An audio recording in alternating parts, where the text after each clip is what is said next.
Welcome to FYI, the For-Your Innovation podcast. This show offers an intellectual discussion on technologically enabled disruption, because investing in innovation starts with understanding it. To learn more, visit arc-invest.com. ARK Invest is a registered investment advisor focused on investing in disruptive innovation. This podcast is for informational purposes only and should not be relied upon as a basis for investment decisions. It does not constitute, either explicitly or implicitly, any provision of services or products by ARK. All statements made regarding companies or securities are strictly beliefs and points of view held by ARK or podcast guests and are not endorsements or recommendations by ARK to buy, sell, or hold any security. Clients of ARK Investment Management may maintain positions in the securities discussed in this podcast. Hello, everyone, and welcome back to another episode of FYI. I'm Nicholas Gruce. I'm an analyst at ARK working on the next generation internet theme, and with me today, I have a special guest host, James Wang, who is a former ARK analyst and current ARK theme developer. With us is our guest, Griffin Cockfoster, co-founder of Nifty Gateway, one of the premier online marketplaces for NFTs. Before we hear from James and Griffin, let's just give some background on NFTs. A non-fungible token, or NFT, is a cryptographic asset that represents digital uniqueness. NFTs hit the scene in August of 2017 on the Ethereum network with the launch of the ERC 721 token standard. One of the first implementations of this standard was the digital collectible game CryptoKitties, and we've come a long way since then. CryptoKitties originally allowed players to purchase, collect, breed, and sell virtual cats. Since then, NFTs have evolved to include digital real estate, video game items, digital art, and music. We think this market is going to have enormous implications for virtual worlds and the virtual economy. So with that, let's hear from our guests. Griffin, James, thank you so much for coming on the podcast. I think we should just jump right into it. Griffin, you are the co-founder of Nifty Gateway. Why don't you open up, talk to us about the NFT space, what NFTs are, and how you got started in the space? Cheers, Nicholas. Thanks for having us. I appreciate it. It's great to be here. Yeah, for the people who don't know, NFTs are a new application of blockchain technology that just lets you make digital items scarce. It lets you make, digital art collectible for the first time ever. My brother and I, since we started Nifty Gateway, have kind of spent years explaining it to people. So it's been really weird to see everybody else talking about them recently. I think the hype has kind of reached new levels. But, all it is a unique type of blockchain token that's globally unique, which you can buy and sell the same way you buy and sell unique baseball cards or, unique paintings or unique diamond bracelets, anything like that. I don't know, James, you have anything to add? That's great. And I'm so glad you and your brother started Nifty Gateway. I'd love to hear what was the origin idea? I'm sure you had a bunch of ideas on what to do as a kind of a startup idea and how long Nifty's been around and what the kind of, the first few months of the experience was starting this company. Yeah, it's a great question. So Nifty started, both my brother Duncan and I, we went to separate colleges, even though we're identical twins. We kind of just wanted a little bit of space. So after about 5 or 6 months of graduating, about 5 or 6 months after graduating, I was working at Jet.com in Hoboken and he was working at Accenture in the Bay Area. But I think we both kind of realized the whole big company thing wasn't for us. And we'd always had startup ambitions. And we just kind of got into reading a lot about podcasts, reading a lot about startups, listening to podcasts, reading Paul Graham essays, reading startup history books. I think we were both just kind of I think we could do this. It doesn't seem that bad. We could just give it the old college try. And if it doesn't work out, it'll be a good learning experience. So long story short, we both ended up quitting our jobs about 1 year out of college directly. And I had worked on another startup for a few months before that, but Duncan was the one who got into NFTs originally. And that was around the time CryptoKitties was taking off, or it was actually a few months after CryptoKitties had taken off. And it was kind of an NFT winter, but Duncan was looking at the technology and he said, I think there's really something here. I think this is going to be a technology that matters. At first I was well, digital collectibles, literally who the hell cares? Can't you just screenshot it? That was me for the first 2 months of when Duncan was in the Nifties. And I was but then I saw the community around Nifties. And I think this happens for a lot of people where they're skeptical at first, but then they see how much genuine interest and traction there is. And then they try buying their first Nifty And all of a sudden it's like $5,000 later and they're like, whoa, what the hell happened? I'm like, how did I just spend so much? Because it's like so addictive. So yeah, Duncan got into it first. And originally our idea was just to make NFTs accessible. So back then, CryptoKitties, Decentraland, like there were a few of the NFT projects that are around today were back then, but all of them you had to buy using cryptocurrency. You had to like buy using Ethereum, or like they sold it to you for other cryptos. So our first idea was like, let's just make NFTs accessible. So we let you buy a Nifty with just a credit card. And the way that worked is you would pay us with a credit card, and then we would spend the Ethereum to buy that NFT for you and then send it to your wallet. So it was kind of very much a V1 where we just let people buy some popular NFTs with a credit card, but they still had to have a wallet and they still had to like set everything up. And so after about 7 months doing that, we got introduced to the Winklevoss twins, who were really excited about NFTs and looking for an opportunity. So we decided to partner up with them. They acquired our company through Gemini, and then we started building what Nifty Gateway is now, which is a full end-to-end platform that's a centralized NFT exchange where you can buy with a credit card or with cryptocurrency, where we partner with some of the biggest artists in the world to like help them create NFTs that their fans truly love. So, that's like a bit of a history. It's been kind of a whirlwind 2 years, but, and that's kind of landed where we are now. And we launched Nifty Gateway, its current platform, about 11 months ago. And last month we did $75 million in sales. So the growth has kind of just been, definitely more than we expected, especially given where we started out in Nifties back 2 years ago when like no one cared about the tech. And like, I don't know, our college friends were shunning us and our parents were less than enthused about the decisions their two sons took. Griffin, just on that, I think today people do care about the tech, very much so. So can you just walk us through, what the underlying tech is, what platforms are being utilized to build NFTs, and why this is such a revolutionary shift for digital content? Yeah, absolutely. So I think, the best way to understand the tech is to start with Bitcoin, because Bitcoin is, the original like scarce item. And it was such a breakthrough at the time and still is, one of the most important pieces of technology ever created. But by creating the distributed ledger proof of work technology, Satoshi was able to create a digital item that was scarce for the first time in history. And there will only ever be 21 million Bitcoins made. And that, at first, like that scarcity applied to only fungible things, where Bitcoins are interchangeable with one another. The same way a dollar is interchangeable with another dollar. Like they're completely fungible. And so it was about 5 years after Bitcoin was founded. And, once Ethereum really got popular, which was, obviously like Ethereum is probably the second biggest breakthrough in blockchain after Bitcoin itself, I think, that people started to like ask the obvious question, instead of like only making fungible digital items scarce, like why not also make unique digital items scarce? The people were thinking we have like digital items in video games and we have, digital items in like RuneScape, and like digital items were already a thing that people were paying a lot of money for. So it wasn't so crazy to say, well, if we can make digital currencies scarce with Bitcoin, like why not try just making scarce digital collectibles? And then with Ethereum, they were able to attach an image to the scarce tokens that they created. And that's kind of like where NFTs ended up today. So it's a very powerful technological primitive. Like most of them are on Ethereum. There are a few other blockchains that are trying to like focus on NFTs, but most of the ecosystem still lives on Ethereum, where I personally like think it will stay. And yeah, it's just a globally unique blockchain token, similar to like how a Bitcoin is a blockchain token, or like any of the other cryptocurrencies built on Ethereum, like Aave or like Uniswap are also blockchain tokens. The only difference with NFTs is that they're globally unique. They're like one of a kind. Griffin, we're jumping straight into the tech here, and that's awesome. But I think a lot of the listeners are going to be quite new to this and probably looking for there are three kind of like top level questions everybody asks when they get into this. So I think we should just get at least the number one of those questions out of the way, which is, why do these digital tokens have value, especially for art where you can just screenshot it, right click and save as? And when you say you own a one of one of an artwork by Banksy or Mad Dog Jones, yes, you own the token, but the original JPEG in full resolution is available for everyone to basically get. There's not even a slightly differentiated version that you might get. It's literally you're owning the theoretical ownership of it, not any practical ownership of it. How should people at large think about these issues?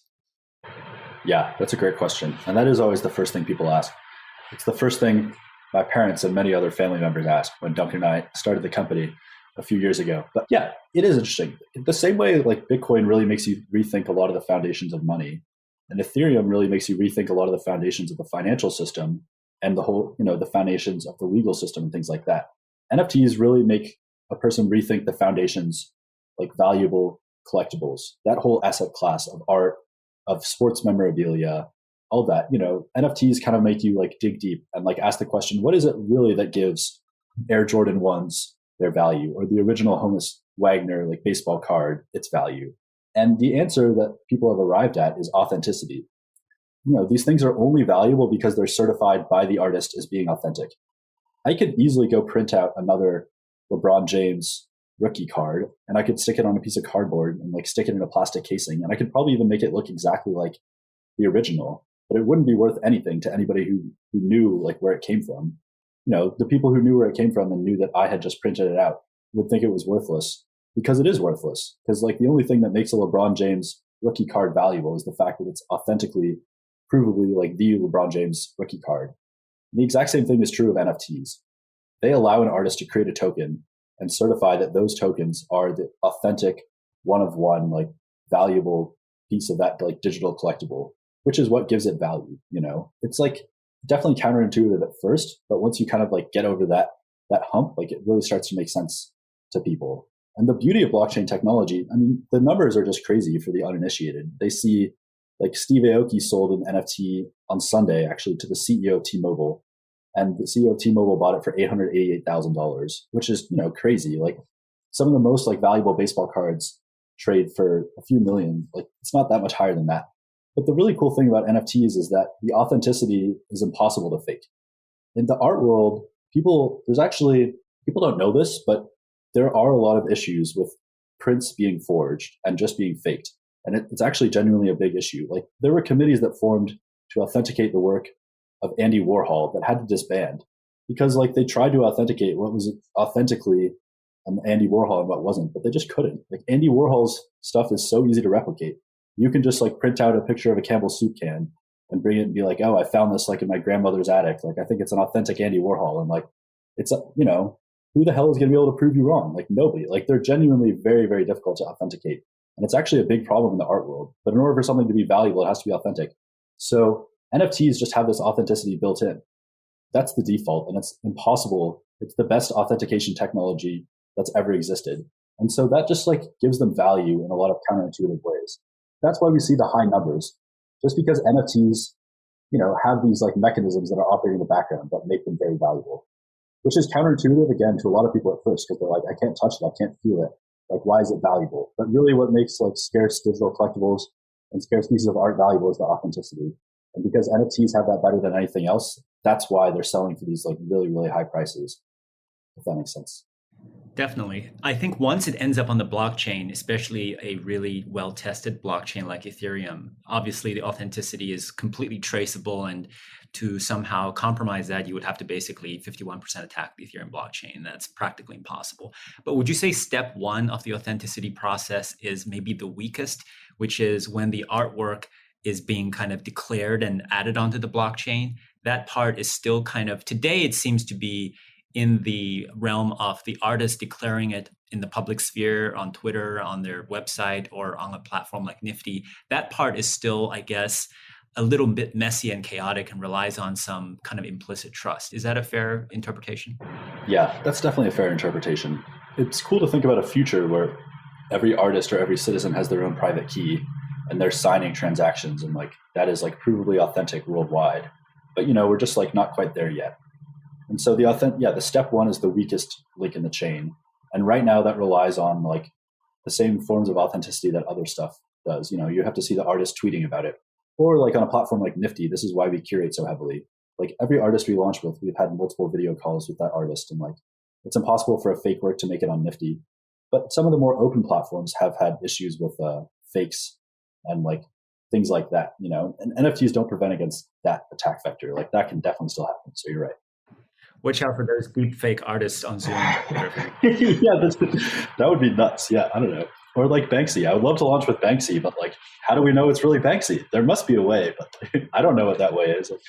he's anonymous. So Griffin, I guess, yeah, you bring up a really good point here. And, the way that I think about the role that Nifty Gateway plays is as a curation platform first, and then, you're the actual buying and selling mechanism second. But just curious how you see that ecosystem developing. Is it going to be that you have these curation houses like Nifty keep popping up for the art space, or do we see like more of a balance where it's more open sea and anyone can mint? Because I think then you run into an oversupply problem, and that may be good and may be bad. I'm just curious to get your take, because anyone can mint these, I guess, in the same way that anyone can create art and try to sell it. How do you weed out, and what the process looks like for curation on Nifty Gateway? Yeah, that's a great question. You kind of hit the nail on the head for one of the big challenges for NFTs. And it's also a challenge for the traditional art world, like you said, because anyone can make art and sell it. So when Duncan and I started Nifty Gateway, we were very intentional about our decision to curate heavily and only work with select people. And the reason for that was basically exactly what you said. Anyone who's entered NFTs recently doesn't really know about this period, or they weren't around for it. But 2 years ago when we started Nifty Gateway, a lot of the open platforms were flooded with what we called crypto crap, which, generally wasn't from artists. It wasn't from people putting in their best effort. It was someone doing a knockoff of a Messi card or a Ronaldo image and trying to sell it. And it's just so easy to mint an NFT that with an open platform, you become so inundated.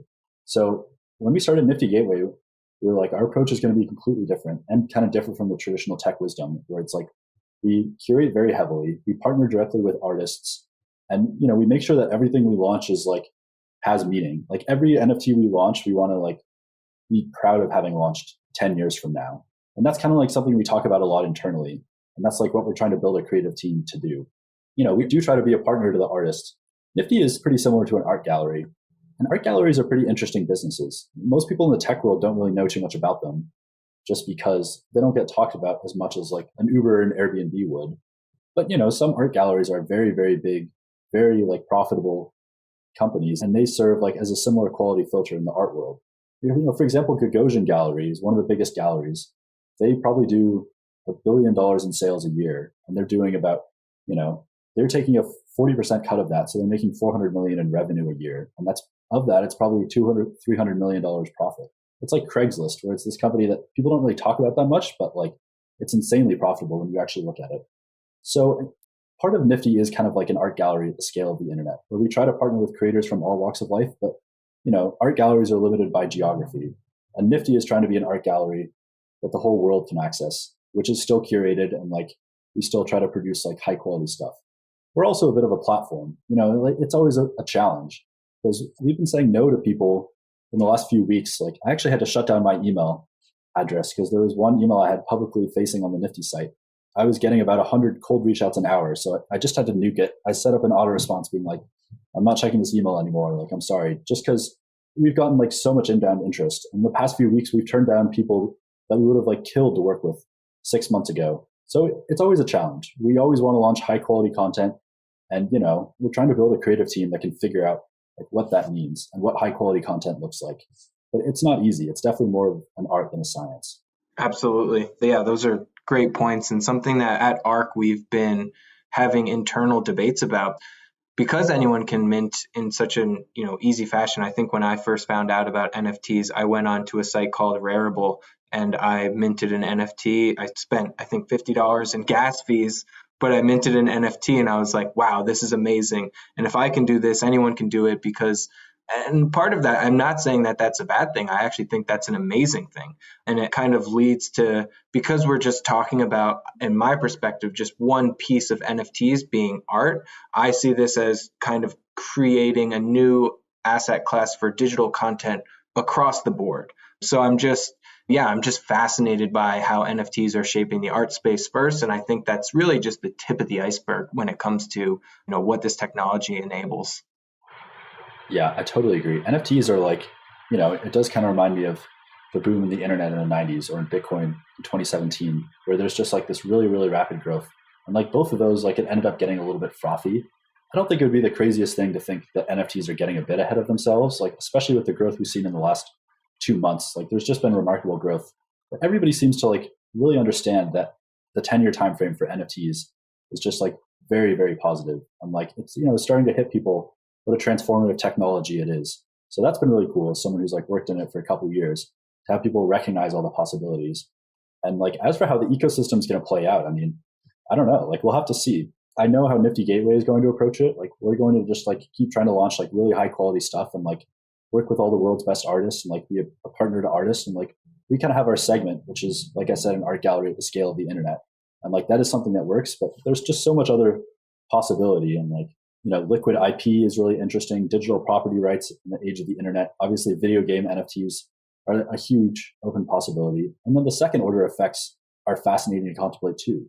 Once like all this creativity is turned into a financial asset and can be retokenized or sold, on Uniswap, or you can like buy insurance against it, or, all these developments. Once NFTs really reach like a large amount of saturation, it's fascinating to think what the second order effects will be. Just like with the internet, the internet like got a little bit of ahead of itself in the late 90s, but the promise was already there. And now here in the 2010s, we've seen, the second order effects of the internet operating at scale in the world. And it's just had like an enormous impact on society. NFTs and blockchain tech, are almost certainly going to be the same way. And, I can't pretend to know what's going to happen. I just know a lot of stuff will, and it'll be like fun to watch. Which industries or companies in the world do you think are just super well positioned to take advantage of NFTs? To me, like one thing I saw, this is not my thought, someone else tweeted it, is like Disney is going to make the most amount of money off NFTs of any company. Like that got me thinking. Do you see any obvious kind of opportunities like that at a company or industry level for the next couple of years? Well, I think one company that's incredibly well positioned is Epic Games. Tim Sweeney has talked a lot about the metaverse. And like, at first we kind of thought Fortnite was the enemy because they like lock everything in their ecosystem. But now having listened to interviews with him and like gotten a little bit more perspective on what he thinks, to me, it seems like it won't be long until Epic Games has some sort of big blockchain initiative that they roll out where they start like tokenizing all their in-game assets. And as, basically the biggest purveyor of metaverse technology, like having a product that hundreds of millions of people use, the impact from that will just be like monumental. And, people haven't talked about that as much because the video game use case for NFTs hasn't taken off as much as it will. But, that's another one who's like absolutely well positioned. I do think IP creators like Disney and Nintendo, who have just IP that people absolutely love, are like very well positioned. And NFTs are an interesting like proof of work. You have to put your money where your mouth is. With influencers, like there are people who have millions of followers on YouTube but can't really sell, they can't sell 100 t-shirts because like maybe the people following them just like aren't that into them. Like all these brands have different levels of like true passion from the fans. But, Pokemon is one of the ones that has like just the largest amount of passion. I mean, imagine a Pikachu NFT, like the authentic one-of-one Pikachu NFT. Like how much would that be worth? Maybe in the billions. Like, that would be worth the GDP of a small country. Yeah, right? Like that's crazy to think about, especially because, our whole generation like grew up with Pokemon and it meant so much to them. So yeah, I think those companies are well positioned. Like anyone who has IP all of a sudden has like a phenomenal way to monetize it that just wasn't available before. The same is true of sports leagues who are also like very well positioned. And then anyone who's a creator, I do think, we'll see secondary effects where creators may bundle equity in the form of tokens or something that they monetize via NFTs. I really wish securities laws were less restrictive in the United States so that a lot more experimentation could happen here. Or if the government would just like, provide clear guidance on like how tokens function or don't function in security. And I do think if something like that happens, it'll open up a huge amount of creative possibility. I think that'll happen within the next few years. So that's another really big space to watch, is the opportunity from buying tokens attached to creators and then are monetized via NFTs. Griffin, I just want to touch on one point that you made here. And I love the idea that Epic Games, and there's this whole suite of companies that can take advantage of the NFT technology. But you brought up a point of saying, Epic Games would have to develop its own blockchain to tokenize its in-game assets. Is that not something that an Ethereum platform or a blockchain that's already out there today could support? Would it have to be in-house? And wouldn't that then go against the idea of blockchains as decentralized platforms? Yeah. Okay. If I said that, I misspoke. I didn't mean to say that. Yeah, I think they would definitely go do it on Ethereum. Like these blockchains have very strong network effects, just like anything else. And like the network effects with Ethereum are immensely powerful. And, Ethereum has had some trouble scaling. Right now, it's very expensive to mint NFTs.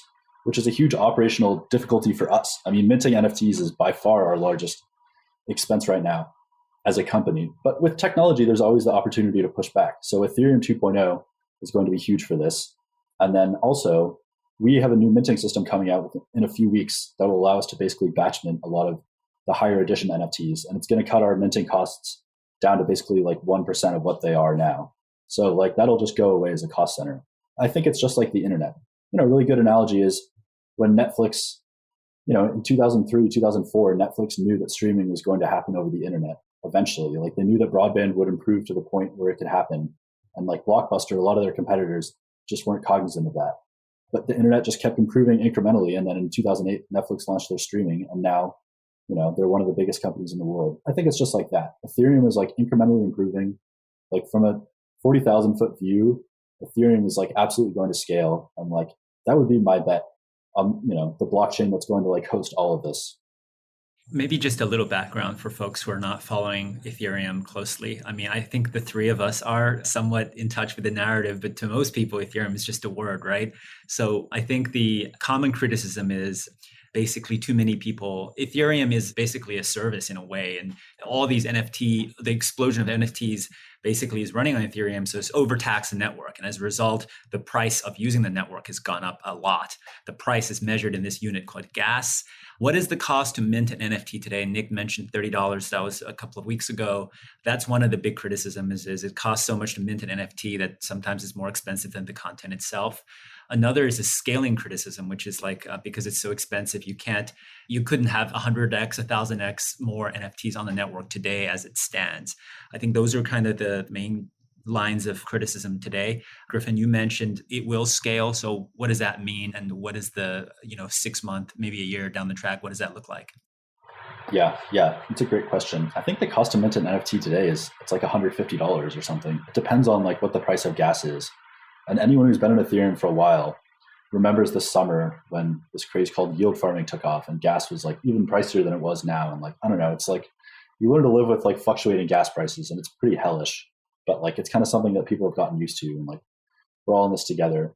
I don't know. So for us, Nifty Gateway is a centralized exchange, which has really helped us a lot. And I think there's developments like that. Running a centralized exchange is very similar to how L2 layer 2 networks work, which also like give you a lot of scalability. So for us, like our only transaction we need to call on Ethereum is minting the NFTs. Buying and selling NFTs between people, similar to the way Coinbase and Gemini work, like all happens like on our centralized database. And then we also have to, if someone withdraws their NFT from Nifty Gateway, which they can do, we have to call a blockchain transaction to do that. And, users will always have the ability to withdraw the same way they can withdraw from like Coinbase or Gemini, because it doesn't make much sense to run a centralized exchange otherwise. But, for us, like we have been able to being like customer focused, and like we always have the mindset of like what's going to be easiest for the customer. And instead of like forcing them to self custody, we're going to be like, we'll just give them the option. They can custody their NFTs themselves if they want, or they can like keep them on Nifty Gateway's custody, which is powered by Gemini. So, I think that's one example of scalability, which is already happening. And L2s are another big one. And then Ethereum 2.0, I'm not going to say I have the best understanding of it, but from my understanding, like, it does have a shard architecture that I think will allow for these transactions to be much cheaper. And, my impression of the Ethereum community is that they're taking their time and doing it right. They're not rushing out Ethereum 2.0. These things move slower in a decentralized environment, but Ethereum, like being such a breakthrough when it came out, being the first programmable blockchain, has such a lead. And, they're just taking their time and making sure to implement a more scalable architecture in a timely manner. But, progress on Ethereum 2.0 has been progressing well from what I understand. And that will be a game changer. I don't know, James, maybe you know better than I do, the nuances of how Ethereum 2.0 works. I wish I did, Griffin, but I think I'm at roughly your level. Essentially, they have a bunch of proposals in place and it will essentially help with scaling. And yeah, I'm not going to try to get into the IP proposals and all that. But maybe this is just one good point to cover while we're on this topic, which is that, the reason why NFTs have such broad-based adoption and such high perceived value is that they do live. We've had digitally scarce assets before, but they've always lived inside of, call it a private database or a company's database. It is not something that exists on the internet. Like if you bought a skin in Fortnite, or if you bought a weapon inside of Counter-Strike or something, that lives inside of a company server. If that company disappears, the asset disappears. That characteristic this is a point you made, by the way, I listened to your Bankless podcast. That characteristic basically means it kind of puts a hard cap on the value that can be accrued to digital items today, because it just seems like this arbitrary thing stored by someone and it could go away anytime. But NFTs as a category have such high perceived value and I guess a shared belief among people, because it is on a completely public blockchain like Ethereum that's owned by no one, that's guaranteed pretty much to be around, and it's not at the mercy of some company existing or being managed in a responsible way. Yeah, totally. And that does accrue such, incredible value to it. I mean, the technology that secures NFTs is the same technology that secures billions of dollars of decentralized finance transactions and, tens of billions of dollars of value, which is a very powerful thing. In order to actually steal an NFT, applying that security to money is much more important generally than art. So the fact that NFTs have this incredible infrastructure behind them really does, give them an immense amount of value. And I think, Ethereum, it's going to be around in 10 years without a doubt. And they've always been very committed to building a decentralized architecture. I think that's the kind of thing that matters until it doesn't. But, I think decentralization will become more and more important. It kind of happens when there's shocks to the system. Similar to I think how remote work is remote work was going to happen inevitably, but because of the shock to the system of COVID and quarantine, it just accelerated the adoption a lot. I think the same is true of decentralized digital systems. Now that technology is here, it really is inevitable, and it'll just be shocks that accelerate their adoption.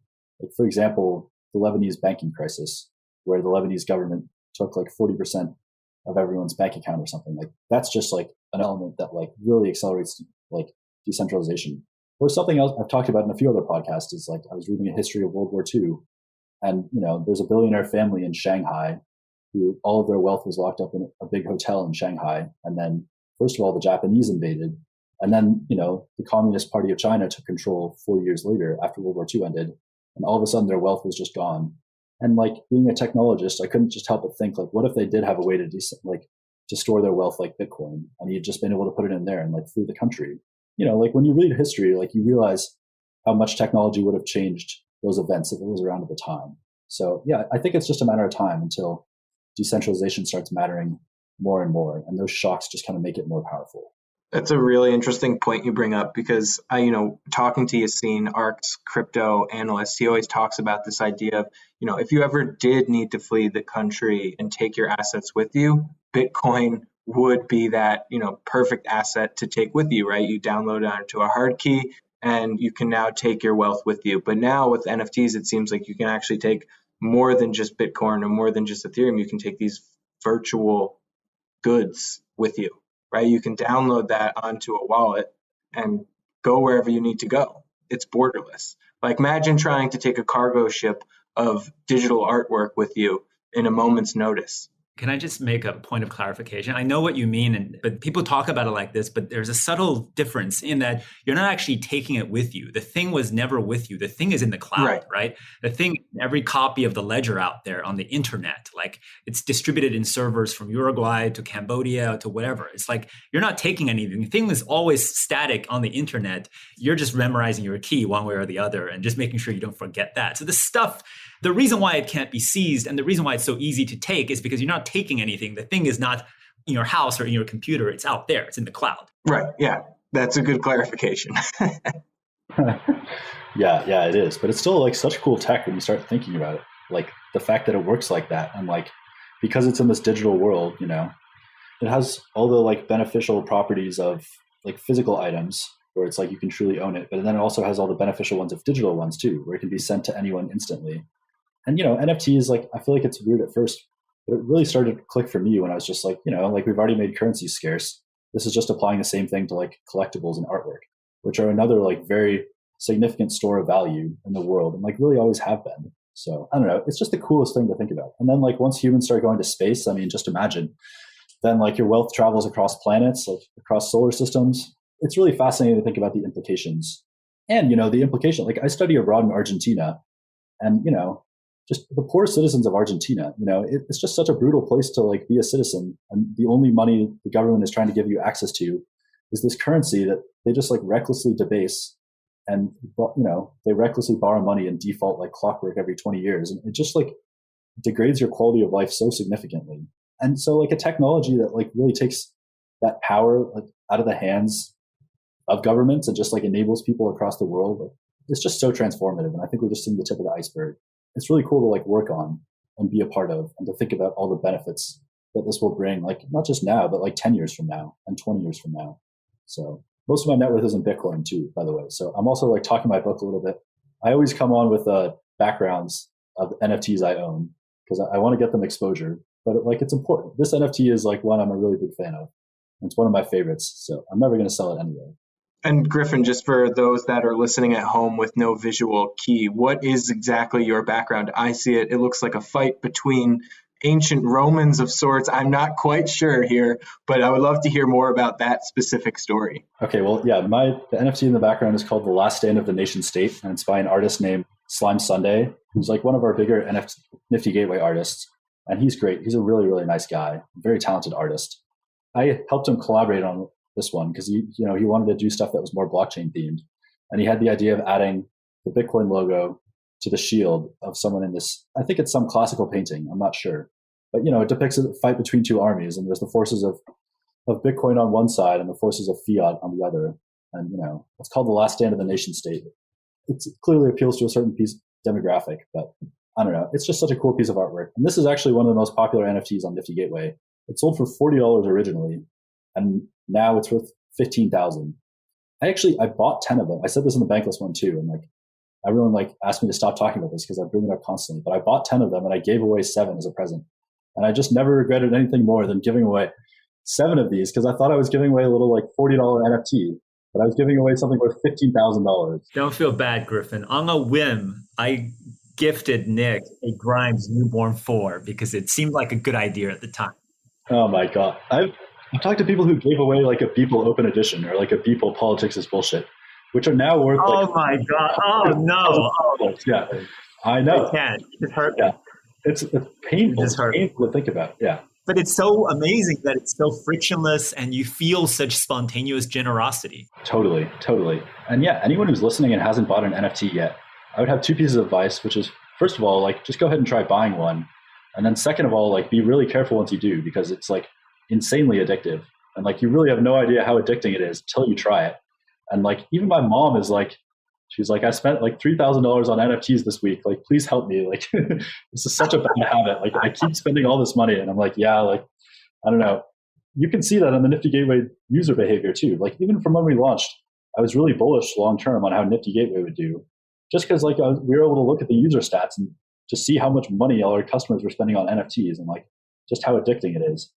I think it's like the early days of Facebook, where like everybody said like, oh, Facebook's just a toy, or like the social media thing is kind of a joke. But, even Zuckerberg like was kind of skeptical at first because he didn't use Facebook that much, but he was able to look at the user stats and he was like, people are spending like 4, 5, 6 hours a day on this thing, like every day. Like, the numbers spoke for themselves. And I think with NFTs, the exact same thing is true. Like you look at the customer spend for early adopters and the appreciation, like the numbers really speak for themselves. So long term, I think it'll just be an enormous, enormous industry.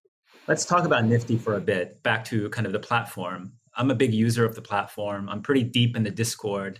And I would say that while your customers are, super big fans, they're also some of the most vocal critics. And one thing is just kind of infrastructure. I mean, it's great you've built such a popular platform, but I joked on Twitter that Nifty Gateway is a platform that breaks like clockwork every 7 p.m. And, yeah, I saw your tweet about that's that. like semi-flattering. Yeah. No, it's been like you're almost like remind me of early Twitter days. So what do you guys like? Okay, I used to cover cloud computing, and there's like I'm under the impression we're in the era of cloud computing, and we have elastic compute now, and you can just procure and spin up servers dynamically for load. Why is Nifty still breaking every 7 p.m.? Yeah, it's a great question. Okay, the truth is like Duncan and I were the ones who wrote a lot of the original Nifty Gateway code base, and like that's still a lot of the code that's there. And when we were writing it, like we were in 100% move fast and break things mode. Like we really just tried to ship features out quickly, and we did not like build them to scale. And that just combined with us growing like much, much quicker than we thought we would. Like all of a sudden, like we've had multiple months where our monthly volume went up by 5 or 6x in a single month-over-month period, which is just like such insane levels of growth. Even historically, like that sort of growth is very rare among like even the fastest growing companies like the Airbnbs and the Ubers and the Amazons. The growth of us and like Top Shot too, like it really is kind of unprecedented historically. So, I would say like it's just genuinely very tough to keep up with. But, now we're basically like taking the problem a lot more seriously. We have a new CTO who comes from Gemini, and Gemini has been built to scale for a while. And they like really emphasize robustness early on. The stuff that was breaking, it's not just like adding more servers. It's like, it's always something different, right? Like you add more servers, you take care of that. And then all of a sudden, like it turns out the system you built to send cash outs to people's like Gemini accounts is like out of Ethereum, and like it's only built to send like 100 cash outs an hour. So like we had 500 cash outs that hour. So then it like crashes. So then we have to like go through and resend all those cash outs. But then all of a sudden, like our database gets jammed because like we don't have enough, because it's like really tough to update a database when thousands and thousands of people are pouring onto your site all at once. Like it's always like some small little thing. And it's just a situation where we hadn't like planned for this growth. So, we have a new CTO, we're building processes, and I think robustness is like a key focus for us. Like, there's no reason we shouldn't be able to handle it. You're right. In the cloud era, like it's totally doable. Awesome. I would just say communicate more with your customers and fans. I think a lot of people asking questions in the Discord, and I think they're just looking for some reassurance. I'm sure you're already doing that, but like, I think more would definitely help along those lines. Yeah. Okay. Yeah, that's good advice. It's definitely very stressful being the founder. Like the last couple months have just been horrible, just from like all the stress and like trying to keep up with it. And, we've all kind of had to work every weekend. But I think communication is something we could be doing better at. Like I'll have to make sure to try and do that. So that's good feedback. It's always good to hear back from users. I appreciate it. Griffin, I actually want to touch on here, and I guess James had motives coming in given he's a Nifty user, and he had an opportunity to give some direct feedback here. But I do think, just given that I'm also a user on Nifty, how big a role Discord is in helping me understand what's happening in the community. I'm actually able to speak with some of the artists right there on Discord. How do you feel about just the broader community and where all of this is happening, right? I guess maybe the better question is here, I'm someone just getting into NFTs this week. Where do I go? Is it Discord? Where is this all happening? Yeah, Discord, I think is a really great place to get into it. Twitter, like most of NFT world lives on Twitter. We see a lot of friend groups get into it, right? Like people just get into it with their friends. They have a group chat talking about every drop. I think that's how a lot of people hear about it, is they just like have their friends tell them about it. And they're like, yo, like you got to buy this NFT. This is sick. Yeah, I would say join our Discord, start following a lot of the relevant accounts on Twitter. And yeah, I don't know, Discord, it's fun, but it's also a double-edged sword. Like you give your community a place to communicate, but also to like flame you very publicly. So it's always kind of like tough as a company, because like when we do something wrong, which like, of course, happens, like it's just a great place for people to get mad at us. So, it is what it is. Like, I really do feel badly about how the platform has had trouble scaling. And, we're all hands on deck, just like trying to take care of that, because like robustness issues just shouldn't be happening. And I think we can take care of it. What do you think the current state of the NFT art market? It seems like at a huge run up to late January to, February and early March, and maybe there's some indigestion in this very moment. I'm still relatively new to this, so this might have happened in last year or sometime, and I just wasn't there for it. But right now we're seeing some of the, some of the latest drops from pretty good artists start trading lower in the secondaries. Is this a new phenomenon? Has this happened in the past? And how are you thinking about it, especially maybe in terms of planning for, like, is there too much supply right now? And like just kind of calibrating the appetite of this market. Yeah, it's a great question. It definitely has happened in the past. For all of us who have been here for a while, the market like comes and goes in like wild swings, very similar to the crypto market, where Bitcoin like shoots way up and then it drops down a little bit lower and then it shoots like way up a few years later. I think there's like peaks and valleys. And as for open editions trading down in the secondary market, that happens too. Like the open edition markets, in our experience, do take 3 to 6 months to really mature and like get in the hands of the right collectors.